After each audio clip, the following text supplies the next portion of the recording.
নমস্কার, কেমন আছেন সবাই? আমি অনিন্দিতা।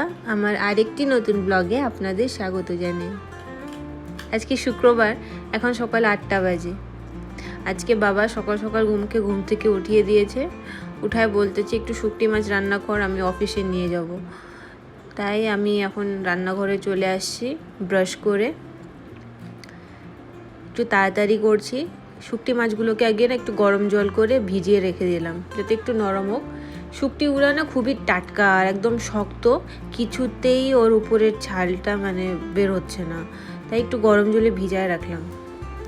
আর এদিকে আমি ঝটপট একটু পেঁয়াজ, রসুন আর টমেটো কেটে পরিষ্কার করে নিয়ে নিচ্ছি।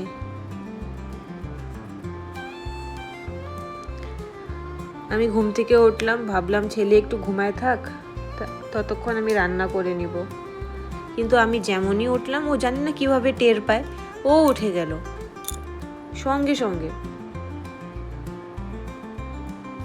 বাবা ওকে ধরছে, সকাল সকাল একটু সেরিল্যাক খাওয়াই দিচ্ছে, আর এদিকে আমি রান্না করতে আসলাম। তাই একটু রসুনও দিব, তাই রসুন ছুলে নিচ্ছি।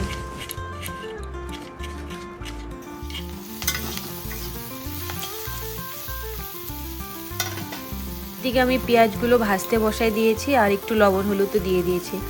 আর ওইদিকে আমি শুকটি মাছগুলোকে একটু ভালো করে পরিষ্কার করে ধুয়ে নিয়েছি।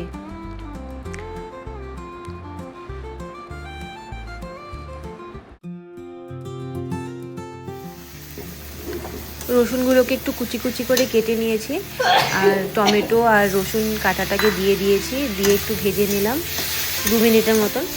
তারপরে আমি শুকটি মাছগুলোকে দিয়ে দিয়েছি। শুকটি মাছটা আগেও ভেজে রাখলে ভালো হতো, কিন্তু অত সময় ছিল না, তাই আমি এখনই দিয়ে দিলাম মশলাগুলোর একসাথে।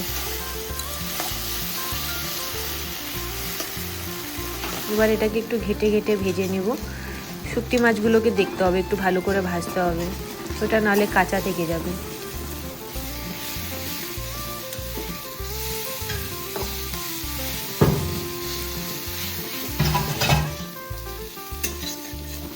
শুকটি মাছগুলো দেখুন কি সুন্দর ভাজা হয়ে গেছে। এই লেজটা হয়নি এখনো, এই লেজটা একটু কাঁচা কাঁচা মনে হচ্ছে, বাকিগুলো তো সুন্দর ভাজা হয়ে গেছে।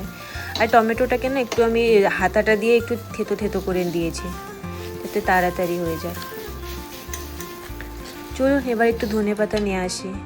এই যে ছাদের উপরই ধনেপাতা হয়ে আছে, এখানকারই আমি কিছু পাতা ছিঁড়ে নিচ্ছি।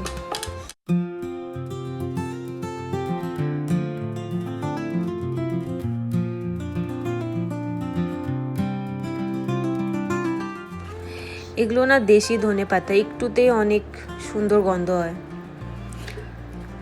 তাই কিছুটা নিয়ে নিচ্ছি।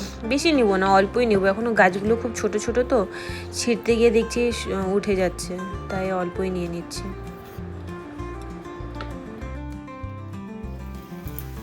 ধনেপাতা দেওয়ার আগে বাবা একটু সবজি নিয়ে চলে গেছে অফিসে, আর বাকিগুলোতেই আমি একটু ধনেপাতা দিয়ে দিলাম ছিঁড়ে রাখা।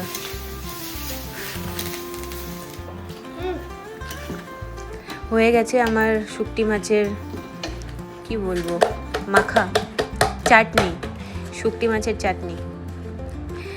দেখুন বেশ ভালোই লাগছে দেখতে, খেতেও ভালো হবে। আমার তো শুকটি মাছ খুবই প্রিয়। এখন একটু হালকা হালকা রোদ দিয়েছে। চলুন এবার যাই। এখন দুপুর 1টা বাজে, আমি খাওয়ার জন্য ভাত নিয়ে নিয়েছি, আর শুকটি মাছ দিয়ে খাবো বলে একটু বেশি করেই ভাত নিয়েছি। দারুণ হয়েছে জানেন, সেন্টটা যা বেরিয়েছিল রান্না করার সময়।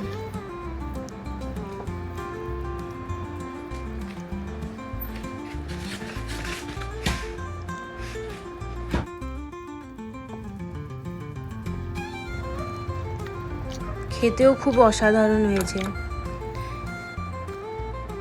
চলুন এবার খেয়ে নিই।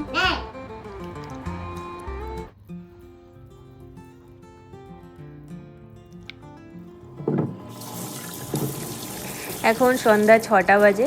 কালকে যে মিষ্টি আলুগুলো মা ক্ষেত থেকে নিয়েছিল, ওগুলোকে আজকে সিদ্ধ করব ভাবছি, তাই একটু ভালো করে পরিষ্কার করে নিলাম। আর ছেলে গেছে হলো আমার মার সাথে ঘুরতে, তাই ভাবলাম এই চান্সে একটু বানিয়ে রাখি, এসে খেতে পারবে। মিষ্টি আলুগুলোকে একটু ভালো করে ধুয়ে নিলাম, নাহলে বালি ক্যাচক্যাচ করে। আজকে উনানে না, আজকে কড়াইতেই একটু সিদ্ধ করে নিব। অল্প একটু জল দিব আর একটু লবণ দিব, বাস, তারপরে ভাপে রেখে দেব।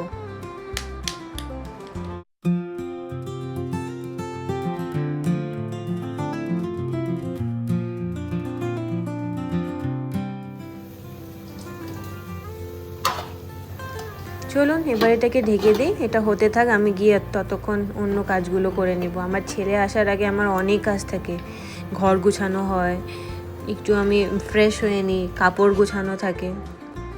এই যে আমার মিষ্টি আলু হয়ে গেছে, আমার ছেলে চলে আসছে ঘুরে, চলুন ওকে দিয়ে দিই। আর একটু পোড়া পোড়া হয়েছে, আমার না এই পোড়া পোড়া ভাবটা মিষ্টি আলুর মধ্যে খুবই ভালো লাগে, তাই আমি একটু সবসময় চেষ্টা করি এরকম একটু পোড়া পোড়া বানানো। এই যে শোকেসের কাজটা দেখছেন, আমার বাবা ভেঙেছে, আর আমার ছেলের খুব সুবিধা হয়েছে শোকেস থেকে সব জিনিসপত্র বের করে এখান খেলার। আমার ছেলের না মনে ইচ্ছা ছিল যে এই কাচের ভিতরে জিনিসগুলোকে নাড়বো, কিভাবে মানে লন্ডভন্ড করা যায়, ওটা পারছিল না। তো একদিন কি হলো, ওই শোকেসের ভিতরে একটা হামু রাখা ছিল আমার ঠাকুমা থাকতে, আমার বাবা ওই হামুটাকে বের করতে গিয়ে কাচটাই ভেঙে ফেলছে। তো ঠিকই আছে, ভালোই হলো, আমার ছেলের দাদু ভেঙেছে আর আমার ছেলের মনের ইচ্ছা পূরণ হয়ে গেছে। চলুন এবার ওকে খাইয়ে দিই। আর আমার আজকে একটা পার্সেল আসছে, ওটাই খুলছি এখন। ডার্মাগো থেকে অর্ডার করেছি সানস্ক্রিন, ওইখানে buy one get one offer চলছে, তো তাই অর্ডার করলাম।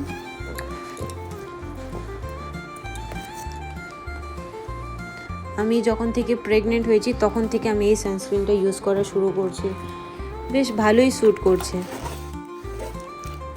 চেষ্টা করি যখনই এই অফারগুলো আসে বাই ওয়ান গেট ওয়ানের, তখনই কিনে রাখার, তাহলে 50% ডিসকাউন্ট পাওয়া যায়।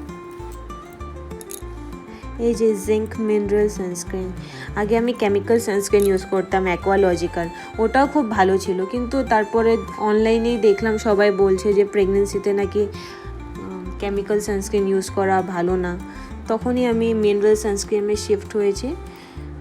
এটাও স্যুটই করছে, কিন্তু একটু অসুবিধাই হয়, এটা স্কিনে তাড়াতাড়ি মেল্ট হয় না, মিশে যায় না, একটু সাদা সাদা ভাব থাকে, ওটা কিছু টাইম লাগে, তারপরে আপনি নিজে নিজেই সেট হয়ে যায়। যে SPF 50 PA+++। চলুন আজকের ব্লগটাও তাহলে এখানেই শেষ করছি। সবাই ভালো থাকবেন, সুস্থ থাকবেন, আর আমার ব্লগটা কেমন লাগলো আমাকে অবশ্যই কমেন্ট করে জানাবেন। যদি ভালো লাগে একটা লাইক করে দিবেন, আর আমার চ্যানেলটাকে সাবস্ক্রাইব করে দিন প্লিজ। আবার দেখা হবে পরের একটি ব্লগে।